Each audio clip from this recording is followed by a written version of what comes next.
साथियों नमस्कार, जय श्री राम। आज मैं आपके साथ एक बहुत ही अहम सूत्र जो है वो आपको बताने आया हूं। जो सूत्र आपने बहुत ही कम सुना होगा या कहीं पढ़ा होगा, जिसका जिंदगी में बहुत ज्यादा प्रभाव पड़ता है, अहम प्रभाव पड़ता है, जो मुख्यतः जो शनि से घटित होता है। उसी सूत्र की आज मैं आपके साथ डिस्कशन करूंगा कि ये सूत्र है क्या और इसका कुंडली में या जीवन में प्रभाव कैसे पड़ता है। साथियों, ये जो सूत्र है ये शनि देव से घटित होता है। ये सूत्र शनि देव से फलित होता है। आपको पता है कि शनि देव न्याय के देवता हैं। शनि देव हमारी परिश्रम के देवता हैं। जो हम जिंदगी में काम करते हैं, परिश्रम करते हैं, उसके देवता हैं। न्याय के देवता हैं, न्याय करते हैं। तो ये शनि देव की ये जो सूत्र है ये शनि देव से रिलेटेड है। तो ये सूत्र है कि शनि देव की 10वीं दृष्टि का फल क्या होता है। जब शनि देव किसी भी जातक या जातिका की कुंडली से जहां बैठे, आपको पता है कि शनि की 3 दृष्टियां होती हैं, 30वीं, 7वीं और 10वीं। जब शनि देव, बाकी 2 दृष्टियों का जो बात है वो डिस्कशन में अगले वीडियो में करूंगा, लेकिन ये दृष्टि बहुत ही अहम मानी गई है, शनिदेव की 10वीं दृष्टि। और शनिदेव की 10वीं दृष्टि से प्रभाव क्या पड़ता है कि शनिदेव जहां भी बैठे होंगे वहां से जब वो 10वीं दृष्टि डालेंगे तो उसका जातक की जिंदगी में या उस जातिका की जिंदगी में प्रभाव क्या पड़ेगा। आइए मैं शॉर्ट में आपको समझाने की कोशिश करता हूं कि शनिदेव, मान लो ये मैंने काल पुरुष की कुंडली बनाई है, आप किसी भी लगन की कुंडली बना सकते हैं। जो भी आपकी कुंडली बनेगी आप वहां पे अपने शनिदेव को देख सकते हैं। जैसे शनिदेव किसी के प्रथम पहले घर में बैठे हुए हैं, पहले घर में बैठे हुए हैं, आप ये बात मान के चलिएगा कि ये शनिदेव की दृष्टि का फल है, ना कि राशि का फल है। शनिदेव 12 घरों में जहां भी बैठे होंगे वहां से गिन के 10वीं दृष्टि, 10 घर आगे जो दृष्टि डलेगी, ये उसका फल है। मान लीजिए शनिदेव यहां बैठे हुए हैं पहले घर में। पहला घर किस चीज का है? पहला घर है आप खुद हैं, स्वयं, सेल्फ मेड आप हैं। अगर पहले घर में किसी के शनिदेव बैठे हुए हैं तो अगर आप अपने आप को सही नहीं रखोगे, अपना चाल चलन सही नहीं रखोगे, अपना व्यवहार सही नहीं रखोगे, अपना करैक्टर सही नहीं रखोगे, अपना बोलचाल सही नहीं रखोगे, अपना खान पान सही नहीं रखोगे, जो चीज आपके शरीर को जा रही है और जो चीज आपके शरीर से बाहर आ रही है, मतलब जो आप खा रहे हैं और जो आप बाहर निकाल रहे हैं वाणी के थ्रू, आपके अपने सेंटिमेंट्स के थ्रू जो आप बाहर निकाल रहे हैं, वो चीजें किसी को हर्ट तो नहीं कर रही। अगर ये सब नेगेटिव आपने कर दिया तो यहां से 10वीं दृष्टि जाएगी शनि की इस 10वें भाव पे। तो शनि देव क्या करेंगे? 10वें घर का जो फल है उसको नष्ट कर देंगे। सूत्र यही है कि शनि देव की 10वीं दृष्टि का फल क्या होता है। शनि देव जिस घर में भी बैठेंगे, अगर आप उस घर के मतलब, उस घर से संबंधित अपना जीवन सही तरीके से व्यापन नहीं करेंगे तो शनिदेव वहां से जब 10वीं दृष्टि जिस घर पे डालेंगे, उस घर का जो भी फल होगा वो शनिदेव नष्ट कर देंगे, वो नहीं आने देंगे या बहुत ज्यादा डिले कर देंगे। डिले का मतलब जब आप जीवन के आखिरी सांस ले रहे हो तब वो फलीभूत थोड़ा पता हो जाए, लेकिन वो भी प्राय नहीं होता, वो तकरीबन उसको नष्ट ही कर देते हैं, वो आने नहीं देते। सूत्र यही है। अब लगाना हमें कैसे है, मैंने आपको समझा दिया।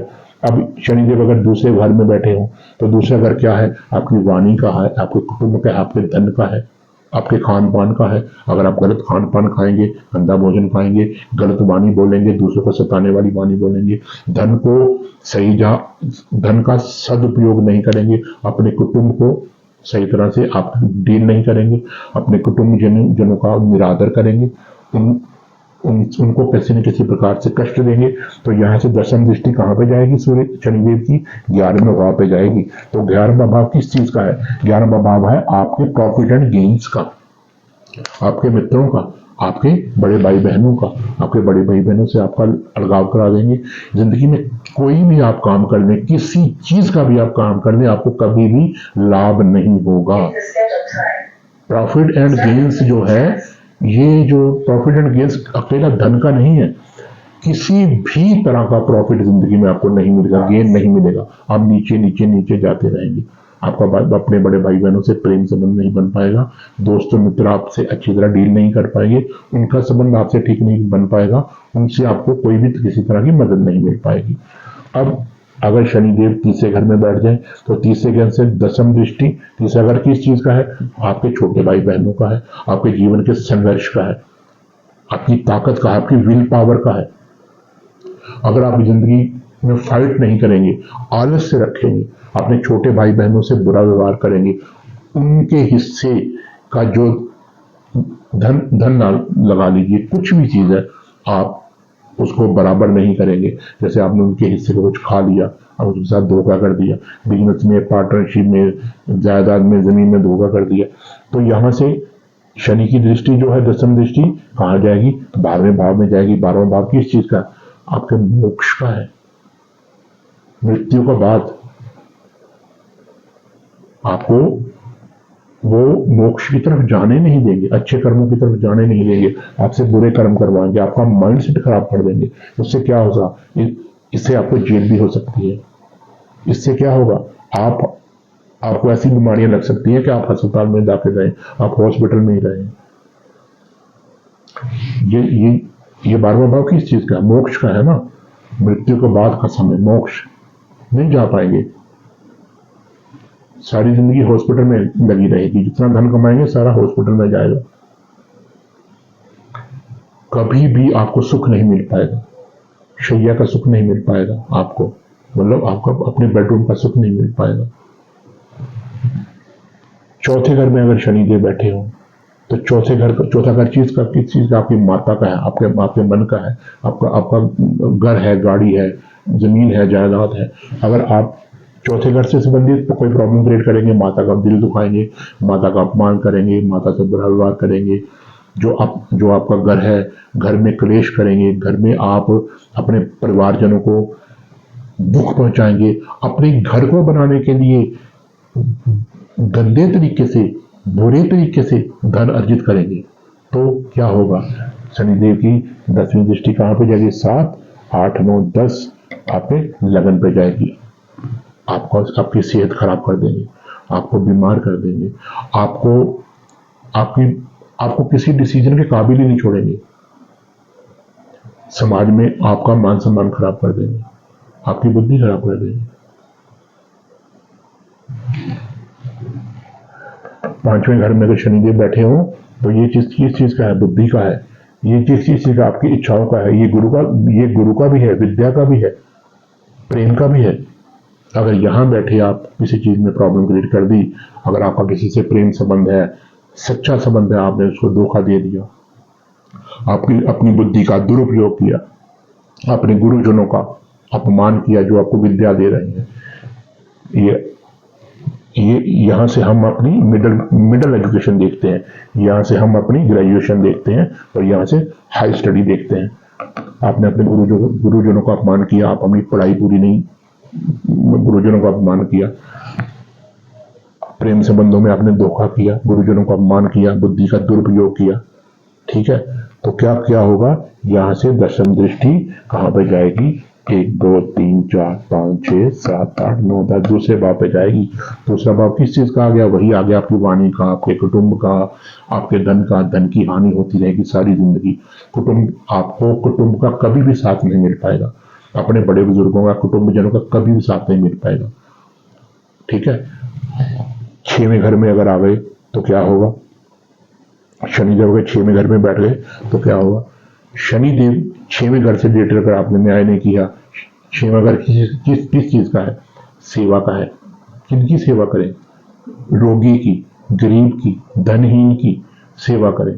अगर आपने उल्टा उनको खाना शुरू कर दिया, ठीक है, धन को गलत तरीके से अर्जित करना शुरू कर दिया, ठीक है, गरीब को सताना शुरू कर दिया तो क्या होगा, तीसरे भाव से रिलेटेड आपको परेशानी आनी। तीसरा भाव किस चीज का है? तीसरा भाव आपके छोटे भाई बहनों का है। आपके छोटे भाई बहनों से आपका अलगाव करा देंगे। जीवन में इतना संघर्ष लाएंगे, इतना संघर्ष लाएंगे कि आप तंग हो जाएंगे कि अब बस, अब हाथ मेरे खड़े हो गए। दशम दृष्टि का इतना प्रभाव होता है। कहने का मतलब ये है कि जिस घर में शनिदेव आके बैठे हुए हैं, अगर आपने उस घर से न्याय नहीं किया, उस घर के मुतल्लिक आपने अपना जीवन व्यापन नहीं किया, तो शनिदेव वहां से 10वीं दृष्टि जिस घर पे जाएगी उस घर का सुख पूर्णता आपसे छीन लेंगे। 7वीं दृष्टि ये किस चीज का? आपकी पार्टनरशिप का है, आपकी पत्नी का है। जिससे आप बिजनेस करते हैं उसको बिजनेस में धोखा दे दिया, पत्नी को धोखा दे दिया, पत्नी को सताया, पत्नी को रुलाया, पत्नी का अपमान किया, तो यहाँ से क्या होगा? दशम दृष्टि कहाँ पे जाएगी? चौथे भाव पे। चौथा घर किस चीज का है? माता का है। माता से अनबन करा देंगे, माता को भी कष्ट दे सकते हैं। भूमि भवन वाहन का सुख नहीं देने होगा, लेकिन सुख नहीं देने देंगे। होगा, ये मैं नहीं कहता। अगर कुंडली, वो एक कुंडली का अलग सूत्र है कि आपको मिलेगा कि नहीं मिलेगा। अगर मिलेगा, अगर वह जहां पे सुख हुआ आपको, आपके पास होगा, लेकिन सुख नहीं होगा। हो सकता है आपके पास 2 बंगले हो, लेकिन आप कहीं पे किराए पर रह रहे हो सकता है आपके पास गाड़ी हो, आपको चलाने का सौभाग्य प्राप्त नहीं है, आप बीमार पड़ गए, छीन लेंगे, नहीं छोड़ेंगे। 8वां घर चीज का है, किस चीज का है? 8वां घर की हमारी साधना का है, हमारे ज्ञान का है। अगर हमने अपनी जिंदगी को साधना की तरफ नहीं लगाया, मंत्र जप, मंत्र तंत्र यंत्र से मेरा संबंध यहाँ नेगेटिविटी नहीं है। तंत्र यंत्र का मतलब है कि अगर आपने प्रभु के चरणों की तरफ अपना ध्यान नहीं लगाया, ठीक है, तो ये और किस चीज का है? ये आपके इन लॉज का, ससुर का है, सास ससुर का है। आप 7 में से दूसरा हो गया ना, आपकी पत्नी का कुटुंब हो गया ना ये। तो अगर आपने अपने ससुराल वालों से गलत व्यवहार किया तो क्या होगा? तो दिक्कत पैदा हो जाएगी। 10वीं दृष्टि जाएगी आपके 5वें भाव पे, क्या होगा? संतान को कष्ट दे देंगे। ये संतान का घर है, संतान को कष्ट दे देंगे, विद्या में अड़चन आ जाएगी, बुद्धि का हरण कर देंगे, सब कुछ खराब कर देंगे। अगर 9वें भाव में आ गए, 9वां भाव किसका? धर्म का है, माता पिता का है। धर्म से विहीन हो गए आप तो क्या होगा? पिता से विहीन हो गए, 6वें घर का प्रॉब्लम कर देंगे, रोग कर्जा दुश्मनी पैदा कर देंगे। 10वां भाव किससे का? आपका कार्य क्षेत्र का है, आपके कर्म का है। आपने अपने कर्म के रिलेटेड न्याय नहीं किया। जहां पे भी आप जॉब करते हैं, बिजनेस करते हैं, नौकरी करते हैं, वहां पे आपने गलत तरीके से धन कमाया, और जितना आप अपनी जॉब को या अपनी प्रोफेशन को टाइम देना चाहते थे या देना है, उतना नहीं दिया। जनता के साथ धोखा किया, जनता का तिरस्कार किया, जनता का पैसा खाया, तो यहां से दशम दृष्टि कहां जाएगी? 7वें भाव पे जाएगी। 7वां भाव आपकी पत्नी का है, पत्नी का सुख छीन लेंगे आपसे, नहीं आने देंगे। 11वें भाव में आ जाइए, ये प्रॉफिट एंड गेन्स का भाव है, 10वां भाव है, 11वां भाव है, सॉरी, प्रॉफिट एंड गेन्स का भाव है, मित्रों का भाव है, बड़े भाई बहनों का भाव है। बड़े भाई बहनों से अन्याय किया, उनका तिरस्कार किया, उनके हिस्से का धन खाया, दोस्तों मित्रों का तिरस्कार किया, ठीक है। और ये और किस चीज का है? तो अगर आपने ये काम यहाँ पे किया तो यहाँ से उनकी 10वीं दृष्टि यहाँ पे जाएगी। मृत्यु भाव, मृत्यु तुल्य कष्ट दे देंगे आपको, ये मृत्यु भाव है, इसको पाताल लोक भी कहते हैं। मृत्यु तुल्य कष्ट दे देंगे आपको, ठीक है। और आप आ जाइए 12वां भाव। 12वें भाव से रिलेटेड 12वां भाव क्या है? मोक्ष का है, दया का है, दान का है। अगर आपने अपनी आय में से कुछ हिस्सा दान नहीं किया, दान करना चाहिए, चाहे 1 रुपए का करें, किसी जरूरतमंद को दान करें, पशु पक्षियों को खिलाएं, दाना खिलाएं, रोटी खिलाएं, चावल खिलाएं, जो भी आप कर सकते हैं वो करें, ठीक है। रोगियों की सेवा करें, दुखियों की सेवा करें। अगर आपने ऐसा किया, धर्म कर्म करें। अगर आपने ऐसा नहीं किया तो यहां से दशम दृष्टि कहां जाएगी? आपके 9वें भाव पे जाएगी। पिता को कष्ट दे देंगे। कष्ट तो मैं नहीं कह सकता, कष्ट दे भी सकते हैं, लेकिन कष्ट इतना अच्छा वर्ल्ड नहीं है। पिता से आपका रिलेशन खराब कर देंगे, पिता से आपको दूर कर देंगे, धर्म से विहीन कर देंगे। जब आप सेवा नहीं करेंगे, मोक्ष नहीं करेंगे, तो धर्म कहां से मिलेगा? नहीं मिल सकता। सेवा करेंगे तो धर्म मिलेगा, सेवा करेंगे, आपके मन में दया होगी तो भगवान मिलेगा। इसलिए अगर इस घर से रिलेटेड आपको, अगर आप इस घर के जो भी है कार्य तत्व उनको अपनाएंगे तो यहाँ का फल मिलेगा, नहीं तो ये फल छीन देंगे। मेनली मैं आपको ये बताना चाहता था कि शनि देव जब भी, ये सूत्र मैंने आपको बहुत अहम बताया, इस सूत्र में जीवन का सारा ही रहस्य छुपा हुआ है। आप अगर चाहे सारी कोई अपनी कुंडली देखें, चाहे ना देखें, किसी को दिखाएं चाहे ना दिखाएं, अगर आप अकेले इसी सूत्र को पकड़ के अपनी जिंदगी को जीना शुरू कर दें, तो मैं ये मानता हूं, और ये ग्रंथ मानते हैं, तो ऋषि भृगु मानते हैं और ऋषि पराशर मानते हैं, उन्हीं का ये सूत्र है कि अगर इस सूत्र को आपने पकड़ के जिंदगी जीना शुरू कर दिया तो आपकी जिंदगी में कभी भी प्रॉब्लम नहीं आएगी। आपका आने वाला जीवन, आने वाली जिंदगी, आने वाले जन्म अपने आप ही सफल होते जाएंगे। आशा करता हूं कि आपको इस सूत्र की समझ आ गई होगी। अगर आपको ये सूत्र अच्छे लगे तो कृपया मेरे चैनल को लाइक करें, सब्सक्राइब करें, और इससे भी अच्छे अच्छे सूत्र मैं आपकी सेवा में लेके हाजिर होता रहूंगा। तब तक के लिए जय श्री राम।